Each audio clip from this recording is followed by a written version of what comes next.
Well, welcome back to another episode of Rethink Real Estate. I have the distinct pleasure today of interviewing Kathy and Brenna. Kathy Clark and Brenna van Hoogenstyn. Now, they have been a member of the Harcourts family for a long time now. And from the very onset of when we brought auction over to North America, they were very big supporters of it. Today we go through, and it's an actual pleasure to do this episode. It was actually really one of my favorite episodes to go through the interview. You kind of forget some of the stories that you've been through if it's been a prolonged period of time. But they've got two of the most exciting auctions that we've ever had, and two of the toughest auctions that we've ever had. Two properties in Laguna Beach, one in Rockledge and the other one at Pearl. And one is the original homestead of Laguna Beach, the very first property in Laguna Beach itself. And the other one was this property hanging over the cliff on Laguna Beach, right on the ocean itself. That both of these transactions were incredibly difficult, but really sort of is what we cut our teeth on the coast from a luxury standpoint. And Kathy and Brenna both handled those with absolute grace, but they were really difficult. And we talk about how auction really got them in the door and how the process helped along the way. The other part, we talk about the networking that Kathy and Brenna do. They have a great deal of networking groups that then they give a great deal of referral to and how to break into those groups. We talk about the dynamic between mother and daughter in the relationship of them in real estate. We talk a lot about also the other part of social media and bringing that into the equation of your business and how they've transformed their business in order to do so and the benefits of that. And then also the journey into office ownership as well. A really great episode. I know it's a little bit of a longer one, but it's very much worthwhile from a story perspective, but also how auctioneers help evolve their business. It's not all of their business, but it's help evolve their business and compete into the luxury marketplaces and break into there. It's a great episode, guys. Hope you enjoy it. Welcome to Rethink Real Estate. My name is Ben Brady, and this is a real estate podcast aimed to deliver sales strategies, marketing tips, and business insights from industry experts and myself to build a listing-focused business for the future. Let's get into it. Well, ladies and gentlemen, welcome to Rethink Real Estate. Today's going to be a little bit of fun. Two ladies that I absolutely enjoy their company in every way, shape, and form. And, you know, we can be a little casual today, I think, because the experiences that I've had with these two on listings, I don't know that there's you're welcome indeed. Indeed. Kathy, Brenna, welcome. Thanks, Thank you Ben. so much. We're happy to be here with you. That's We great. appreciate the opportunity. Absolutely. Well, I couldn't think of any two better people to explain the luxury element of real estate, but not to mention as well the luxury auction element of real estate, but then the curveballs that you're thrown at anything that's, you know, $5, $6, $7, $8 million plus. The lack of smoothness in that trend in those transactions was something that I certainly wanted to talk to you guys about today. So just for a little bit of context for those that are listening is that we've got two properties that certainly come to mind. Kathy and Brenna have done many auctions with us, but there's two properties that come to mind that I wanted to talk to both of these ladies about today. Kathy, I'd say that you sort of were the lead on Rockledge. Yes. Fortunately for Brenna, I was the one being tortured on that particular transaction. Now, not to say that you weren't behind the scenes working pretty hard on Pearl as well, but Brenna, you were the lead on Pearl. I was, yes. And I really wasn't behind the scenes doing much on Pearl at all. She was providing counsel Only to my emotional mental support, breakdowns, but that was all. Yeah. We're going to get into relationship between the two of you and how that operates later on in the podcast. But folks, just for a little bit of context is that these two auctions that we had are probably some pretty critical auctions for our company on the coast of Orange County in Southern California. The first property was a property being Rockledge, which is in Laguna Beach. And this property essentially was on a rock ledge. And it's an interesting street to say the least. But then the other one was actually the original homestead, Brenna, of Laguna Beach. Is that right, Pearl? Yes, first home ever built in Laguna Beach. And the client I worked with ended up purchasing it and rebuilding within the confines of remaining historical in Laguna Beach. Great. I'm going to ask you both a question and both answer honestly, of course, is that what is your relationship and what has been your relationship with auction? Well, to me, it's a complete differentiator.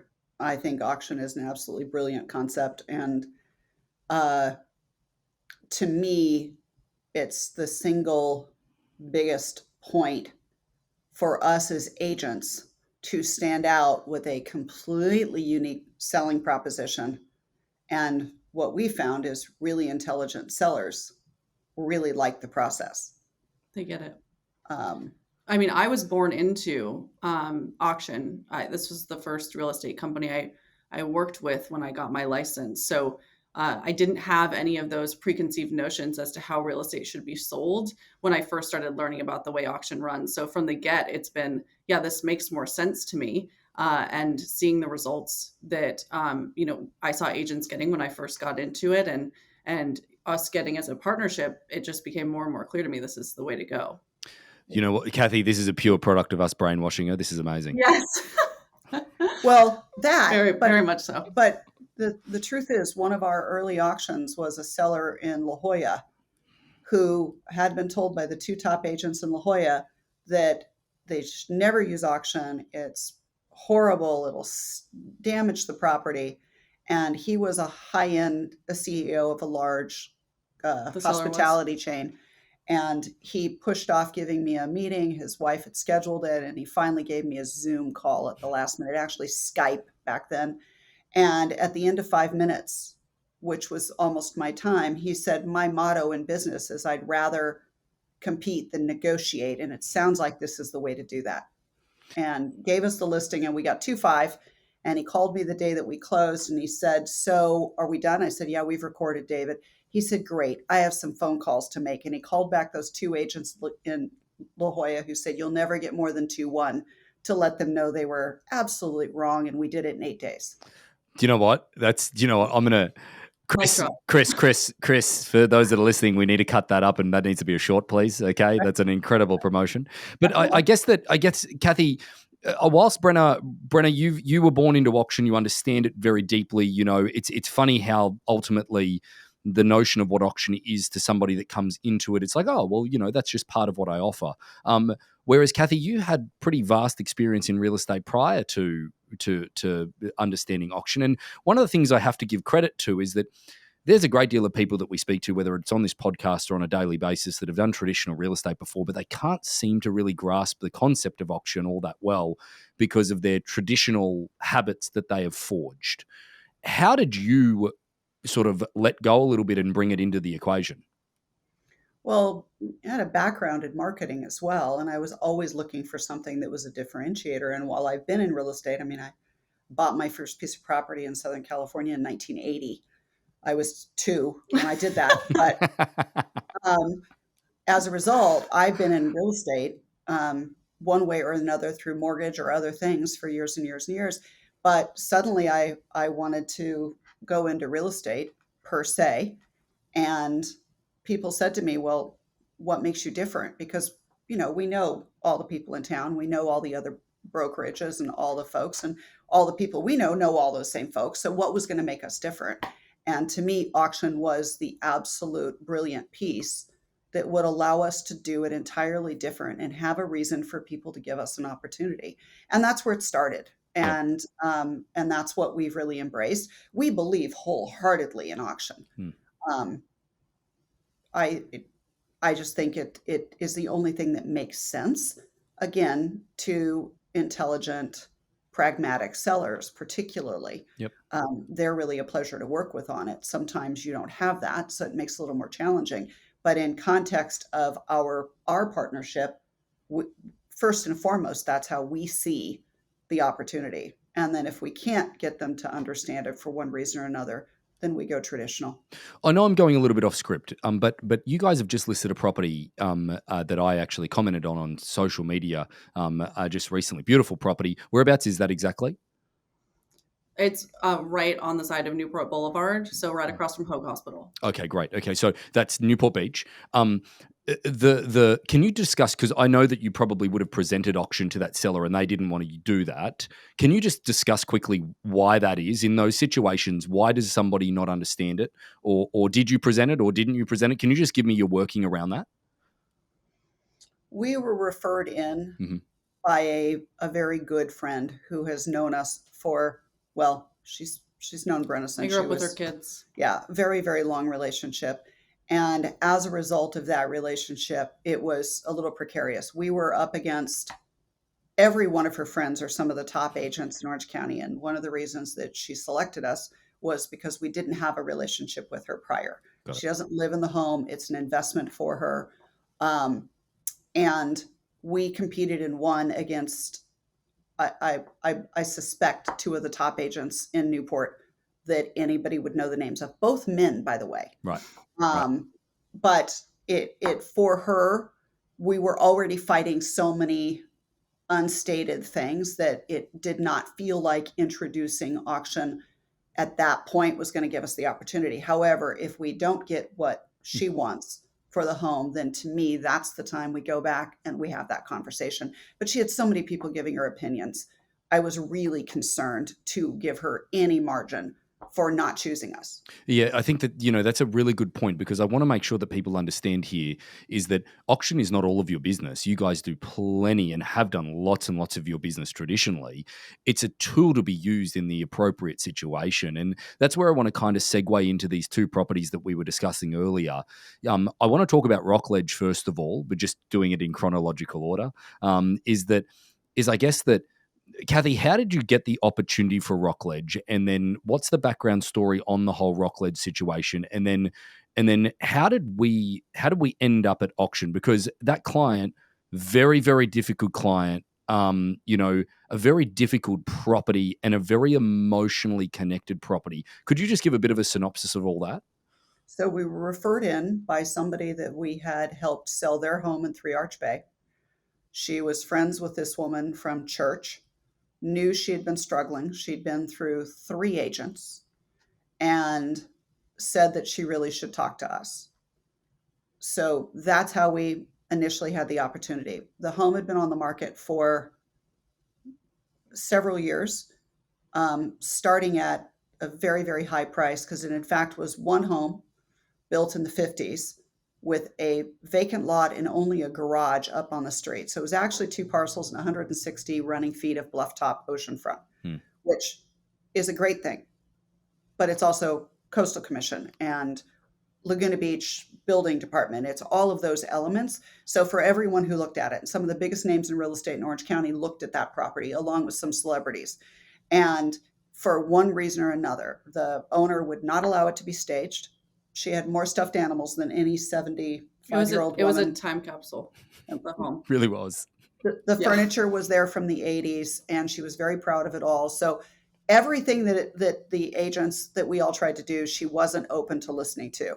And I really just had staying power. I think that's why we lasted as long as we did, because one thing after another happened. Her husband had purchased the home. He was in the entertainment business.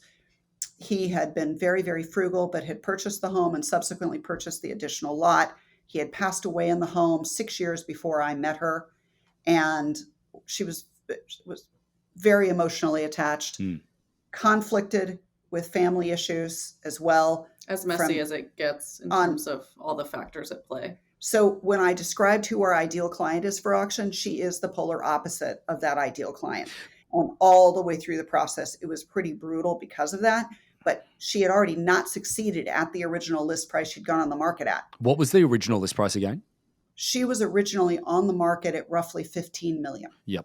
Now, I think, Kathy, just to talk through the auction process here, because as far as auctions goes, if you were to paint a picture of a perfect auction, this here was basically a train wreck in comparison. But realistically, I want people to understand what it allowed us to do, in the sense of that we went in there and we got a bidding to start from price that was, remind me again. It was $9,995,000. Now, the property ended up not selling for much more than that. And realistically, is that what it allowed us to do is bring the marketplace to her, or allow the property to sit at a price point where, like you said, the emotional element that was involved, that would have never happened in a traditional sale if we didn't provide the logic of auction in that situation. Is that fair to say? Absolutely. It probably would still be on the market, to be honest. I suspect it would be. When you're talking about that's not our ideal client for an auction listing, however, you're not getting a sale and you're not getting it done without auction with a client like that. Yeah. You're just not. Yeah. And that's what the other 3 agents, all of which are renowned agents in Orange County, all of them came away from was there was just Nothing to do. there was no way to make it happen. And that's why when we came on the scene and we explained the process and we re-explained it and ad nauseum, eventually, finally, we got someone in who had the appetite, understood what it was going to take, and finally she was at a point where she was willing to let go of it. Yeah. And that's what it finally took. I, But it wouldn't have happened without auction. I think I count, like, just in memory, like there's got to be at least 5 or 7 times at least where you've called me and gone, it's done, it just won't happen. She's crazy, essentially. And I've said the same. And then I've called you probably 10 times going, Kathy, it's done. It's never going to happen. She's crazy. It's like, like it was an emotional jungle gym for the both of us. But ultimately also behind the scenes is that we had to do what we had to do in order to get the opportunity to put something in front of her, because until we put something in front of her, it was just so far apart from reality that it never would have happened. So again, it was a great transaction. And I think that, as far as it's concerned, when it comes to the tenacity that is needed to do a transaction like that, is that I certainly think that you displayed that, but also the other thing is that it sets the benchmark so high for other situations that it makes other situations look easy. However, It's a breeze. Enter Pearl. Oh, Dun, dun, dun. oh my gosh. This thing. You got, like, again, do you know how people say that they're a magnet for tough situations? I'm not saying that. No. We have gone through this, my friend. We have discussed this ad nauseum as to how on earth we ended up making this happen. It almost felt like a little bit of a rite of passage. It's like, okay, you went through yours, I went through mine. Anything that comes our way, we're good. We're going to figure out. And the truth is, we learned so much from both of those transactions. It was like advanced real estate.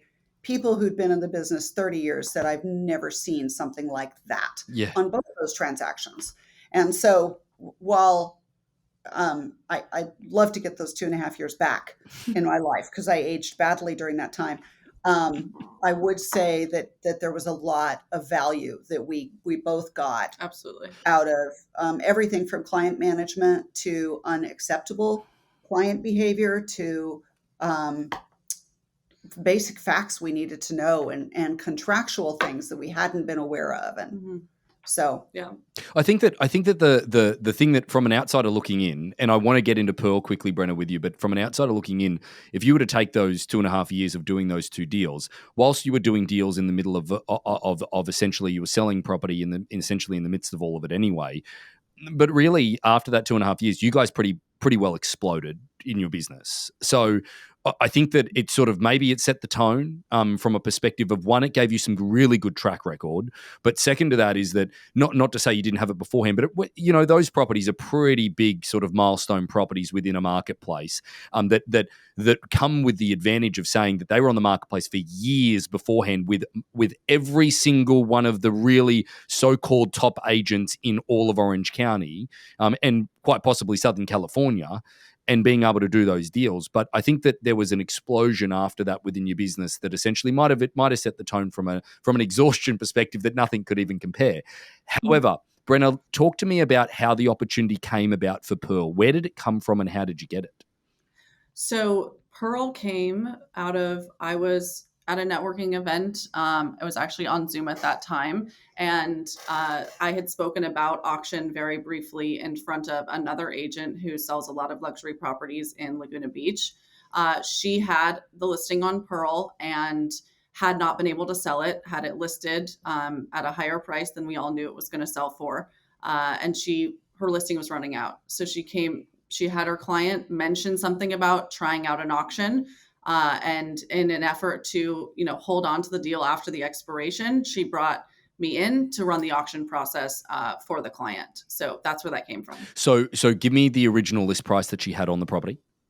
It was on for years. It had started around 8, and I think it was down to 6, the high 6s by the time we came around. Yeah.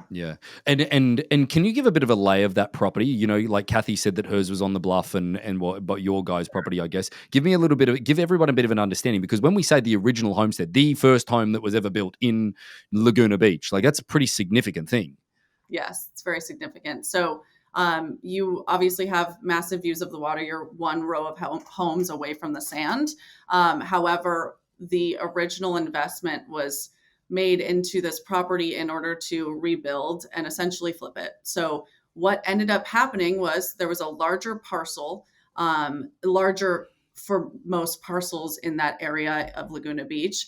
You had the original home in the front next to the ocean, and then you had the investors who were rebuilding build an entirely new home from the ground up behind it. The intention was to be able to have one person, the owner, live maybe in the front home and then lease out the back home.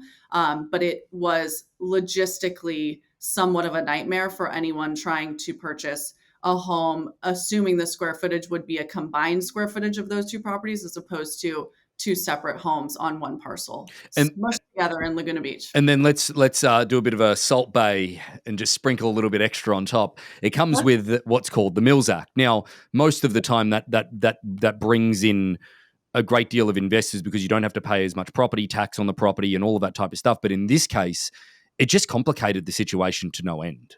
Yes, it was a huge piece. I mean, once we got to the point of reaching somewhat of an acceptable number in terms of the offer, the Mills Act transfer of ownership was a huge negotiating factor between two very contentious, buyer and seller. So just the historical aspects of the home, to put it simply, made this a complete mess to sell and to have both parties happy with their return after that sale. Because there was a lot of different dynamics in the relationships of the sellers and everything like that. There's no question that is the case in a lot of these very high-end properties, certainly from an investment perspective. But where do we get to, like with the auction process itself? I know we had some really good bidding on the property at live auction. We had some really good outcomes. But, when the seller's not ready to accept that, or that they probably needed to see that with their own two eyes in order to actually get to where they ultimately did. It was about 5 months. Yeah.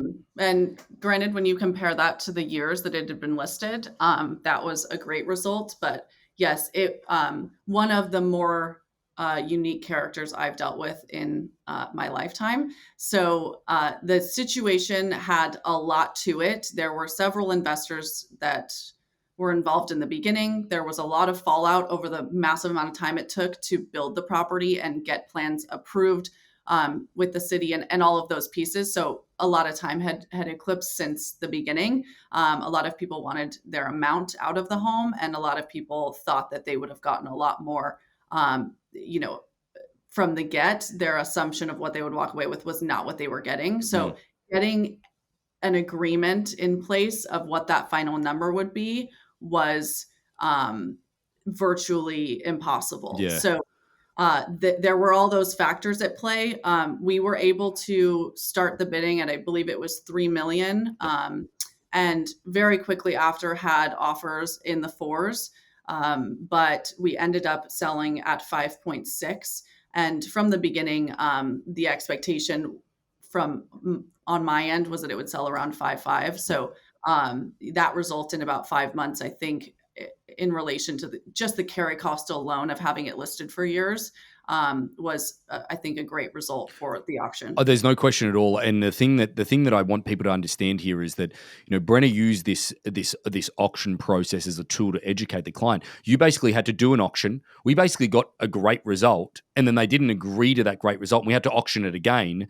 They had to go through seeing it with their own two eyes multiple times in order to actually really understand that is what you are going to get. That's the beauty of the process. That's exactly what we use it for, is to educate. Yep. So when someone is here and they're not getting anywhere because of that limiting belief, which is what they see the home to be valued at, it's our job to, if we need to, run the auction again in order to get to that point where they now have enough data to set their emotions aside and rationally understand that the market has spoken. Yeah. In both of these situations, Rockledge and Pearl, you were dealing with massive egos. Oh, yeah. This is what my home is worth. This is what I need for it. And that's what you get in luxury. That is a It's not huge piece of uncommon. it. Guys, you do some pretty high end transactions. You deal with some very high clientele. You guys would agree with me when we run a relatively large company, and I don't know of like there's very few times that me as the CEO of the company does not know about a transaction that we do that's over $5 million. And when I say don't know about a particular situation or something going wrong or something that needs an addressment or something that needs to bring something into the equation. Anything over $5 million usually has some type of hair on it. It doesn't typically just happen. And that I don't care where you are. I don't care whether you're in LA in the Hollywood Hills where the average sale price is $12-15 million. And I don't care whether you're down in, or out in, the desert where a 5 or 6 or a $10 million transaction is very rare. It still is the factor that there is something that is so difficult in those transactions, wouldn't you say? Absolutely. Yep. Yeah, there's no question. Now, the final part and the final question and the final bit that I want to spend on these two properties, I want to ask you both, do you think, let's say you reverse time and you take these properties to auction and it's the first thing that ever happens on those properties. So with your sellers, they call you and say, Kathy, Brenna, come over. I want you to list these properties. They've never been listed before. And then you go in and you pitch auction. Do you think we would have got the result, or do you think that they needed to see the process of elimination of being traditional for a certain period of time?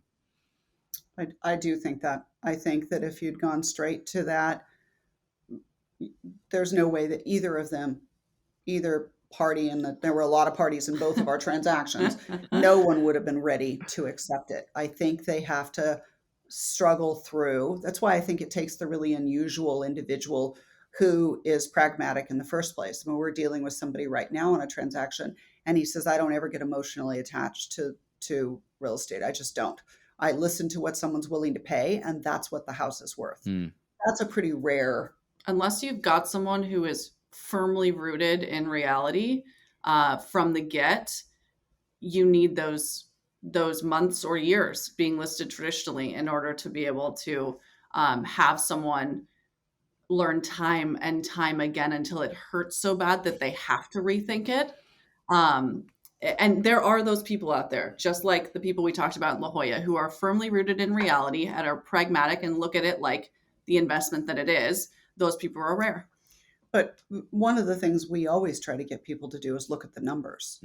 Because it really, I understand there's an emotional attachment, but for most people, perhaps not the luxury space, but in a lot of spaces, this is their biggest single asset. So to not look at it from a financial perspective about what the cost is, what's the carry cost, what's it going to cost me to wait? If you're not looking at that as agents, I think that's part of our obligation. I think we have to push them to actually examine that. And although I think as agents, we're pushed to meet people's emotions and validate them in a sense, what we have found, especially in transactions like the ones that we've been discussing, those numbers, actually truly understanding point A to point B in terms of their finances, is pretty much the only antidote to the overly emotional client. That is how you get through that wall of the wall of the delusions of grandeur that ultimately real estate is for people. Like the thing that we have to go through in many, many cases is that some people think that the real estate transaction should be like them winning the lottery. And, unfortunately there's no logic in any of that. And when you bring logic into the equation, then you have an opportunity to actually get them to reality. But final question that I want to sort of run with on auction is, you both are very capable at the auction process from a process perspective once it's listed and going through and making sure that you're handling the inquiry that comes in from agents and buyers correctly and not giving away price point because it ruins the transaction or ruins the process. And then obviously educating and communicating with your sellers all the way through, all the way down to pitching it in the very first degree. You guys are very self-sustainable. So what role does the auction team play in your business, whether it's in the beginning or in the end? What role does the auction team play in your business? Well, in terms of our roles, the truth is she's so much better at running auctions than I am. It's not even funny. She's pragmatic about it. She doesn't get emotional. She doesn't get hooked into the seller's feelings. She does a far better job of doing that. So she runs far more of the auction once we get into that process. But yeah, thank you. I appreciate that. The auction team is hugely involved from the beginning. So when we're thinking about meeting with a seller, we are getting on the phone with Jason and saying, when can you sit down? I introduce him as he's our expert negotiator. And people love the fact that they get 3 people working day in and day out to get them the best price and the best terms in the shortest period of time. So they're intimately involved from courting and discussing the process with the client. They're also hugely involved when it comes time to getting on the phone and making sure we are squeezing and extracting every last offer sent out of the interested parties, cultivating a successful auction day. Again, intimately involved. So from day one, they're involved and they're working side by side with us to make sure that the client is seeing the best result possible. So invaluable to us. So it sort of brings up the next part of our conversation, guys, is the dynamic between mother and daughter. I know that at the end of the day, many people, I've seen many teams where mother and daughter have not worked out very well. I've been on phone calls with many people where mother and daughter are not getting along at the time, and it creates some tension within that business. It creates some distraction. Can you tell me how it came to pass, how you guys ended up together in real estate? And then let's talk about the dynamic of how it all works. Go ahead. Well, when she was young, we would drive streets. And my mother was in real estate. Okay. She was an RN and then she moved into real estate. So when she was young, we drive past houses and say, we love that house. And when we remodel, we're going to do this to our house. And so there was always been a love of it. And she grew up listening to mortgages in the backseat of the car because I'd be carpooling. Mom with the Bluetooth chip in her ear. Yeah, the flashing thing that was about this big. Yeah. And so, there was always kind of that connection. But when I went into the real estate side, she was in college and she came home and she said, I want to join you. I'm like, yeah, whatever. She thought I wanted like a summer job. I'm like, no. She turned me down. She was like, yeah, go bartend. This is a long play. No, thank you. And then a couple months later, I went, were you serious? And she said, yeah, I'm serious. And so it wasn't, I see a lot of parents trying to drag their kids into the family business. I had no agenda about that. I'm thrilled. Kathy, can I ask though, it's funny how we all placate to the factor of that. If you ask somebody, hey, do you want your kids to be in real estate or whatever? A lot of them go, absolutely not. There's no way, no chance. There's a lot of people that will say that. What was your feeling around Brenna getting into real estate? Well, she was bartending at the time. She was managing people. I went in to see her one night and she had this massive bottle opener in the back pocket of her jeans. And I'm like, well, what happens if somebody misbehaves? She goes, I just pop them in the forehead with this. And I said, oh, okay, so you're fit for real estate. But, she had the personality for it. She had the resilience for it. I just wasn't sure she'd love it. Mm. And as a parent, I wanted my kids to do things they loved. Mm. So I didn't, it's not about what I thought or, everybody can make it their own experience. It doesn't have to be the way I do it. And she's working really hard not to do it exactly like I do it because she's better at taking care of herself. I'm a little too compulsive and she'll sit and say, you know what, I can't do it anymore tonight. I gotta shut down. Yeah. And I think she's better at doing those facets. But I think she's incredibly talented and she's better at all sorts of things than I am. So it's very much a partnership. I know very often people make the assumption that I'm the mother and I'm mentoring her, and there's some areas that I am. But the truth is we wouldn't have the practice we have if she didn't have the skills she has. Yeah, no, that's right. And I get to see you guys both from not only from an agency perspective, is that, and we'll talk a little bit about your journey shortly around you guys opening up your own real estate office here shortly, and we've been a part of that. And it's interesting though, like you would make an assumption, Kathy, that you come to you because you're the mum and you're going to make the decision, but you guys are very, very much a partnership in every way, shape, and form. You both make the decisions equally. You both have equal opinions. But some people would struggle with that. Brenna, how do you feel the dynamic fits? Because again, I can say this because it's not off limits, as we've already discussed. Brenna said to me before the phone call, "Oh no, nothing's off limits." I'm like, I wasn't going to ask. I was just going to ask anyway. um, but I guess that you guys did go through a bit of tension there at one point in your relationship early on, getting into the Yeah. business. But can Yeah. you walk us through that and how it's all because obviously over the last couple of years you guys have been like, when I say yin and yang, just works beautifully, like it really does. So how did you get there, and what were the things you had to realize? We're very proud of where we are, and that's partly because of what we went through. To put it, I guess, to summarize something that's impossible to summarize, we have always been incredibly close. And to put kind of an end on what you were saying earlier, thank you. Also, part of the reason I wanted to join her, and most of the reason I wanted to join her, was because there's no one I'd rather be more like. So an opportunity to get to learn from this human being was like, what else would I be doing? So I've admired her for my entire life, and the chance to get to learn from her in what I've seen her kick ass doing my whole childhood, like what else could you ask for? Absolutely. But That's really nice to hear.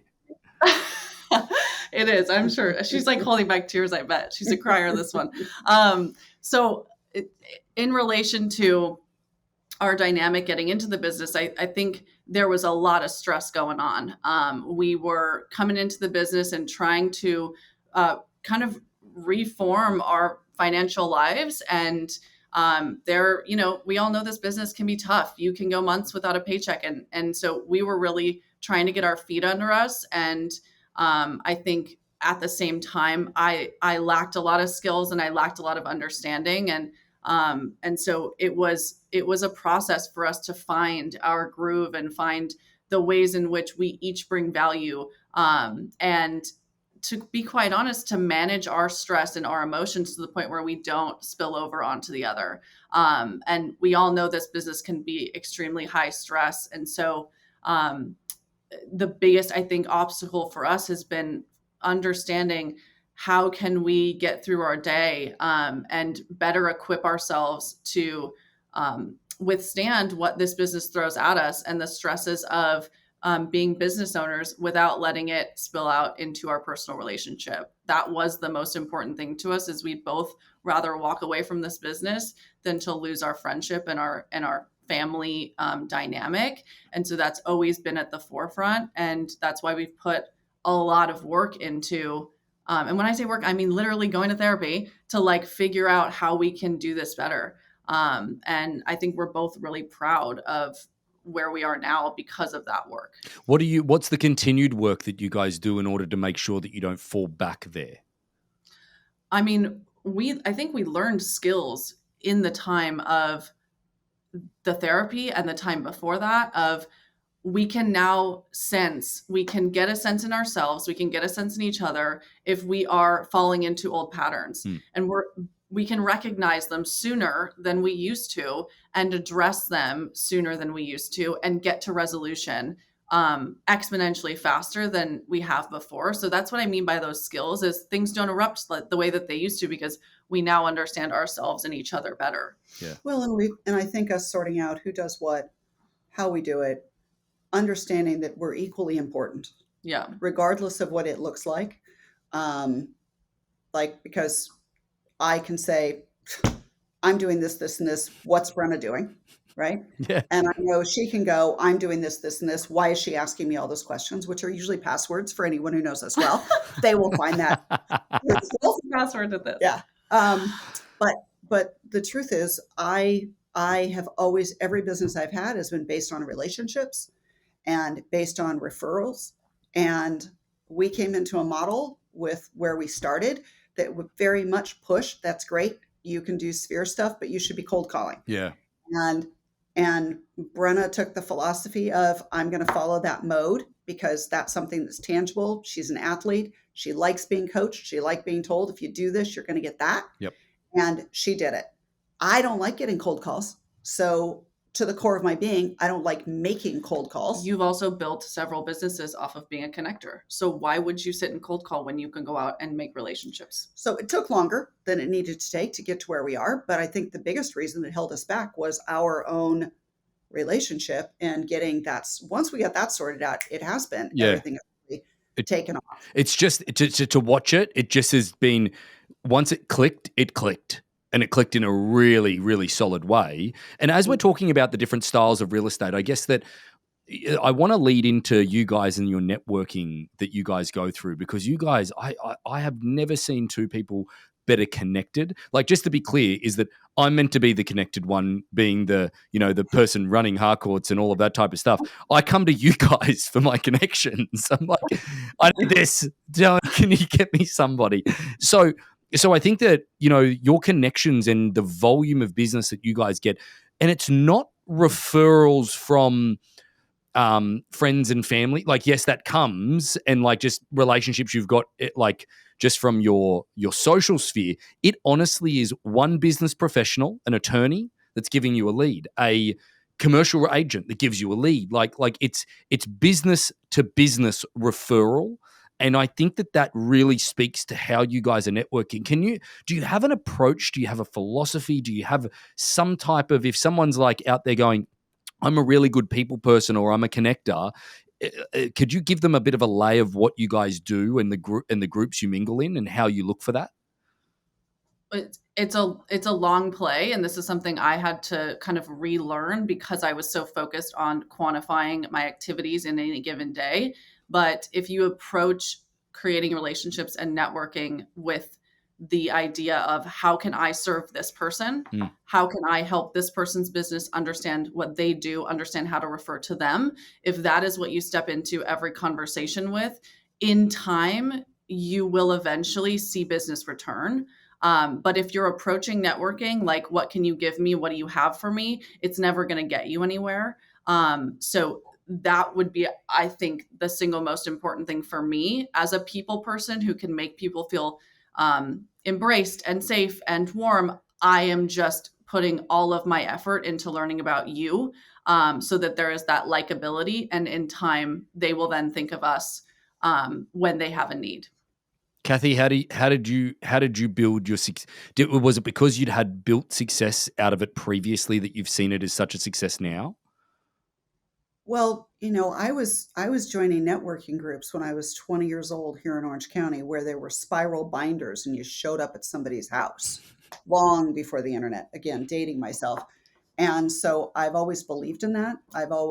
And when I was in the mortgage business, the only reason my business died was because my only referrals were, if you called me to do a mortgage for your house, or your daughter needed a mortgage for her house. It was never business to business. Right. It was consumer to me. Right. And when the mortgage crisis happened, I got slaughtered overnight. And the reason I got slaughtered was I didn't have the business referrals, which continue throughout time. Those don't change. People still die. People still get divorced. Things happen that force people to sell homes. But if you're not connected with those people, you don't get those opportunities, Right. Especially not in off markets. And so my whole philosophy has always been, how do I serve? We make a point of, sometimes to our detriment, honestly, providing sources for anything, any one of our clients' needs. We are that resource, and we will go out of our way. We will take time. We will send emails to find somebody that is the right resource for them, because we want to be the person they call for everything. Absolutely. And as a result of that, we get constant acknowledgement of those, and people feel obligated. If I refer something to someone, they feel obligated. The next time they hear somebody who has a housing transaction, it doesn't really, I want to get Kathy something. Yeah, there's an obligation that goes along with that. The Starbucks card is a great obligation. It's not the same Yep. as I got somebody, a divorce client, and they made $100,000 off of them. It's just not the same. Or I introduced my family to an incredible divorce attorney when they really freaking needed it. There's that emotion. I think it creates a sense of obligation that you can't get any other way. Here's a really good question that I want to ask, because this is more for me than it is for the audience. So do you wait to give a referral until someone asks, or do you hear someone's situation and then you go, hey, I've got some people you need to talk to? To the point of kind of being a nudge. Sometimes I will go, oh my God, I'm telling you, you need to talk to so-and-so. Yep. And it's that quick, and it's pure of heart. It's not because I'm expecting anything back. That's the biggest piece. Yep. Is networking has to be pure-hearted. Yeah. If you are only thinking, if I get this person a referral, they're going to give me one, that comes across. Yeah. It's clear. And we don't ever take any compensation for referrals. A lot of people do. We don't. And we don't because we want to know that it's absolutely pure of heart, that it is the right person for them. And we know 5 divorce attorneys, and we refer different people to the right attorney based on their personality and their situation. And we take the time to do that. So it is truly about what's in their best interest, but we will be pretty assertive. We were with a client yesterday and she was telling us that her back was in really bad shape. And I don't know her well. And I eventually said, I don't know if you'd be open to this, but we go to this great gal. Brenna's had a lot of back problems over the years. She's provided us great help. If you'd like the contact, let me know. That's my softest referral, honestly. I'm usually a lot more aggressive about it. But she did. She said, I'd love to have that woman's name. This woman's in a lot of pain. Yeah. And so people are more responsive when they're in pain of one fashion or another, whether that be that, they've just been served with divorce papers, whatever it is. They are much more responsive in those situations. But we have an entire list of service providers that we are capable of offering, so that if someone needs somebody, we don't put the names on the list. We say, oh, you need that, just call us. And we'll have someone for you. Yeah, great. No, it's an important step that is really missed in our industry at this point. Everyone's out there looking for the very quick wins. Certainly in a marketplace like we're in at the moment where inventory is tight, they're very much looking for the quick wins. But the other part that you guys have made a really big push into recently, and I know, Brenna, you're spearheading this, is the social media element of your business. It's something that I, from a standpoint of looking on, I'm very proud of to see how you guys are doing it because of how great it does look, and all of that stuff. But to the people out there, Kathy, and I want to maybe lump you into this, that prior to Brenna doing the social media, because I'm in the same category, that if I didn't have somebody doing it for me, I just would. It's just I don't have the time to do it. I just don't see the value in it. But then when you start doing it, you start to see the exposure and the value that it can bring to your business. And you're like, well, why didn't I do it sooner? Brenna, how have you started this journey? How did you realize that you wanted to do it? Like, just take us through the social media journey for the both of you. So John and Shannon Crom, who are part of our Harcourts family, started doing incredibly well off of creating a YouTube channel. And we've always loved them. We got to connect with them at our last conference. And, I really started getting into my head, I need to create this YouTube channel. I want to create another stream aside from our referrals that is, an income of leads. And essentially, to be quite honest with you, the Reels was the more approachable version. I said, let me start with Instagram and then I will get to YouTube once I have my feet under me. And what I've learned since then was that getting my feet under me is like 10 years away. But I am going to push on, Instagram as hard as I can and take the next step when it feels right. And it's turned out that I know a lot of people now who get a significant amount of business from Instagram. Most of their business, if not all, comes from Instagram because they have created followings. So my goals have shifted. We will get into YouTube. It will happen, but that's kind of the catalyst of this push recently. Now, Kathy, how do you feel about the social media push and what's happening at this point within the business?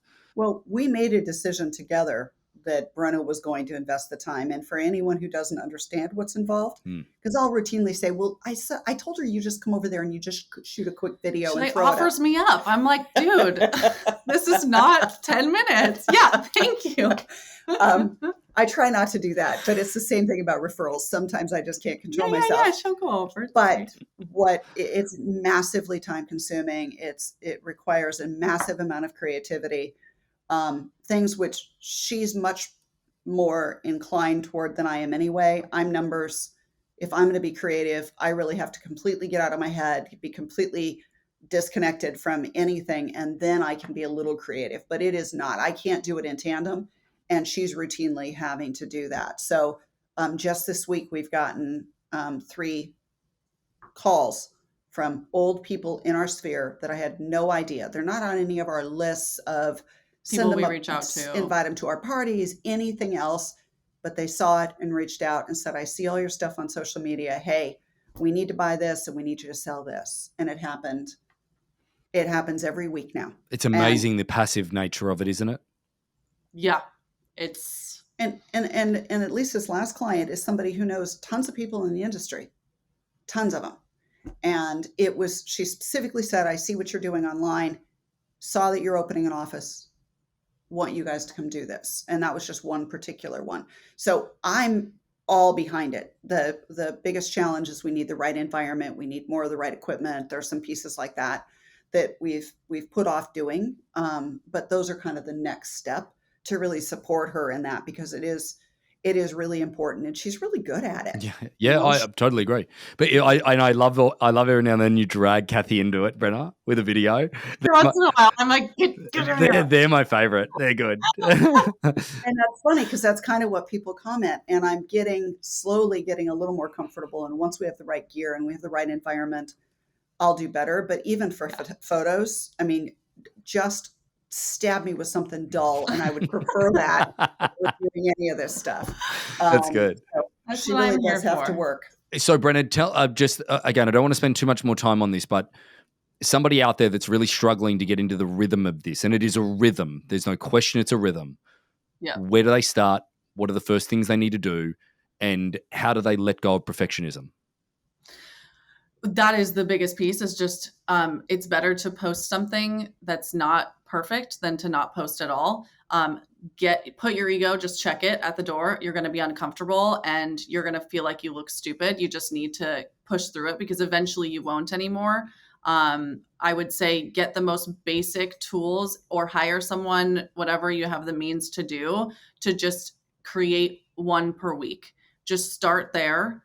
And then in time, you will start to get facile and you'll start to understand what ways you can put out content with the least amount of time spent, and you'll start to just get an understanding. And now I've got content every 2 weeks. I've got it done, as opposed to it used to be the day of, I'd be trying to throw it together. And in time, hopefully every month I will have it done for the future month. It's a slow burn, and you just have to take it one step at a time. But the first step is posting the first video, which ours was horrific. So I'm going to go back and look at that if you didn't delete it. I honestly think I deleted it. It was that bad. I'm sure it wasn't, because it's funny though. Some of the stuff that you put up that just is completely off the cuff, that's different to the normal stuff that you do, gets so much like, that's what I mean. Like, I'm sure that, the one where you drag Kathy into it, that one's probably the most liked, and you're going back and you're sort of looking at it at night going, that took me 3 seconds. And these other ones, oh my God, they took me all this time. Yeah. That's the other thing, is like, pay attention. I mean, I was just complaining about this the other day. I'm like, this one got a lot of attention. I don't know if it was the time of day I posted it. It was the content, if it was engaging, or if it was just that it was a cute girl I have no idea what is getting people. Yeah. So just do it and do what you feel comfortable with. And then in time, you will hopefully understand a little better what to do. But pay attention to the metrics. Yeah. Because she did something. There's just so many factors. You can look at the analytics. It's almost, I overthink everything, and I'm trying to. You did something with Meta or something, and that messed up my views. Yeah. Pay attention to, what kind of response each video gets, but you can't think too deep into it, at least not unless you're a professional, because there's a million things it could be. Her dog videos do very well. I bet you they do. That's good. It's good. Yeah. But it's also, I think that you guys have made an active effort as well that a lot of people don't. They just try and gather as many followers as possible. You make sure that the people that you know are on there so that you're constantly reminding them. But I want to move through to the next part of your journey, guys, that I'm lucky enough to be a part of, is that you guys have both decided to open up a real estate office, and I want you to talk us through the journey that it's been to get you to here, and why you've made that decision. Well, we love Harcourts, and we wanted a particular culture to work in, and we've had trouble finding that. Mm-hmm. And we decided that, being prudent business owners, we should go interview other brokerages, and we did. was it 3 or 4 in total? Yep. And each time we came back and just went, it's Harcourts. And the auction was certainly a piece, but honestly, Ben, you, Callista, Josh, the whole team were the one of the core reasons that we knew it had to be Harcourts. Um, the auction is a complete differentiator, and that will always be a key piece for us. But even if we set that aside, who you all are as people, how you have treated us, the support you have given us, we knew this is where we wanted to build our future. And Brenna said the other day, I'm never going anywhere as long as They'll we're have doing me. yeah, well, and as long as we're in real estate. So Yeah. I think she thinks that's going to be way past the time that I'm around, but we all know. That was not said. We all know I'm going to outlive what anybody else thinks I'm going to outlive. Well, it's funny how like attracts like, though, guys, is that if you think about the way that you've built your business and you've built it based on the referral nature, but the people that you guys are, in the sense that you're just there and you honestly are trying to serve, it's the same type of thing that we're trying to do on the same scale, if anything else. And I think that it's amazing compliment to have people like you within the business. But the other amazing compliment that I see along the way is that people that are able to build. So, Brenna, you're a great example of that, of somebody that's come in raw to real estate. Whilst, yes, Kathy's been experienced, is to be able to build a business alongside your mum as well, using the auction platform. And now you are a business owner, and you guys have, I can't remember the last time you weren't on our top 20 list, like you're a business owner, but you guys are a top performer within the network. And, one of our, mission statements is, build alongside our people. And I think that there's an element of this, though, that I think that, I think that I want people to hear is your thought process to go from agent to going to business owner. There's a lot more responsibility, and people that are in your position sometimes don't want the minutia that comes with that. How have you guys decided to go from top agent to business owner? What's made you make that decision? Well, it didn't make any sense not to make the decision. I've been a broker since 08, 06, and I was just as happy working under somebody else's license. But when the numbers got to the point where they didn't make any sense anymore, and what we were getting for that, so we were leasing our own office here locally in Newport. We weren't really, let me just say, it wasn't an ideal situation for us. And we just looked at the numbers with what we paid to be in the other brokerage and just decided the numbers just didn't make any sense for the support we were getting and for what the experience was. So I think this was always the idea. I think we pride ourselves on being some of the people that in an office environment people come to, whether it's on a personal level or it's for business. I mean, how many times she's been the person that people call when they need a question answered or when they don't know what to do about X, Y, or Z. I think that's always been who we are. I've always played on teams. I've always worked in those types of environments. And so I think seeing cultures like what the Garner girls have created and knowing that they do that with you guys behind them, it just became clear to us, like, this is what we want. That's the goal. And I don't think there was ever any question that we wanted to do that.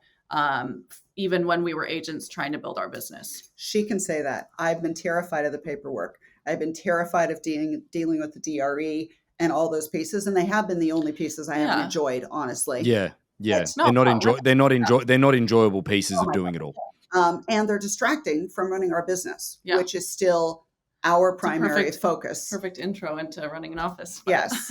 So, but we've looked at, there are some alternatives out there. There are people we can bring in to do compliance for us. There are other things, but while it's just the two of us, we're very excited. It feels like enormous freedom to me. Yeah. When we actually signed the franchise agreement, that was what we said. It was like, oh my gosh, we're actually doing this. It's actually happening. And we're excited. And, when we have people on the team, Brenna will be a great, great tool to encourage and support. And she likes doing that. She still gets invited back by all of her old coaches to co-coach with them because that's who she is. So Well, I think that from my perspective, guys, is that for those that are listening in and understanding the journey that you both have been on, is the fact that this is really just, it's another beginning in that journey, I guess. But the other part about this as well that I don't think everybody understands, I get to understand people's stories better than most. And Brenna, whilst you've been along the journey from the Harcourts perspective from the very beginning, is that Kathy, you've had a very a journey that there's been a great deal of I want to say grit that is needed to get through, and tenacity. And I think that one of the things that we're proud of is having people like you guys in our business. There's no question, you guys are just a perfect model of that. But I think that the other part is that looking in the mirror, you both should be very proud of what you've achieved, full stop, both on the last couple of years, but then also where everything is going and the momentum that you move into and the way that you conduct yourself. That'll never change, regardless of market conditions, regardless of anything. Is that there's this one, you guys will never feel this way, but you can walk around with a level of, whether it's arrogance, whether it's pride, whether it's whatever you want to call it, okay, knowing that the way that you both conduct yourself is always going to be something that is going to lead to business in the future, or you guys doing what you want to do. Because that's something that I think a lot of people need to take away from this podcast, is the fact that if you, and I think that you said it, I'm going to keep going back to it, is that if you have a business that is there to serve, I think that it will just continue that momentum like you guys have. Yeah, we believe that to the core of our being. We do things all the time that are not maybe the best business decision per se or the most profitable, but we do the right thing. People first. And we really do care about, we go out of our way to care, period, regardless of what it's about, whether it's about somebody we didn't have any relationship with in a transaction. We just really try to make sure the right thing happens. And, I don't ever have any trouble sleeping at night knowing that. That's really, we take a lot of pride in that. And I do believe that things come back to you when you comport yourself that way. Mm-hmm. What does the future look like for the both of you? What do we hope? What are we looking for? I know it's a very philosophical question, and it's a shit question to ask, actually. If someone asked me that, I'd be like, I don't know. What are you talking about? I'm excited to go back. I was calling her the morning that Josh just sent us the Dropbox for our logos for our new office. And I was a mess, to go from really bottom of the barrel struggling for a while there, and to see that those words that have been our corporation from the beginning in our office name, in our logo, in the Harcourts font and the colors, it was pretty huge. And so having that kind of moment helped me to recognize all that is possible in the time that we've been with you guys. In the grand scheme is not that big. And with your support and with the community, being able to get to this point is pretty magnificent in my mind. And I do have a lot of pride in that. And so to me, the future just looks like this one eventually not having to work all the time. Don't know if she's going to be. I said this to Brenna the other day, Kathy. I'm like, oh, well, that's never going to fucking happen. Yeah. Well, the idea of, more offices. The more offices, probably. I mean, I know you're going to think this is crazy, but I'm getting my license in Florida. Great. Because I've got a massive contact down there who keeps meeting billionaires that need to buy real estate. So kind of seems like a perfect world. So I think just where we want to be is planting more offices as time goes on, and expanding that network with you guys. Yeah.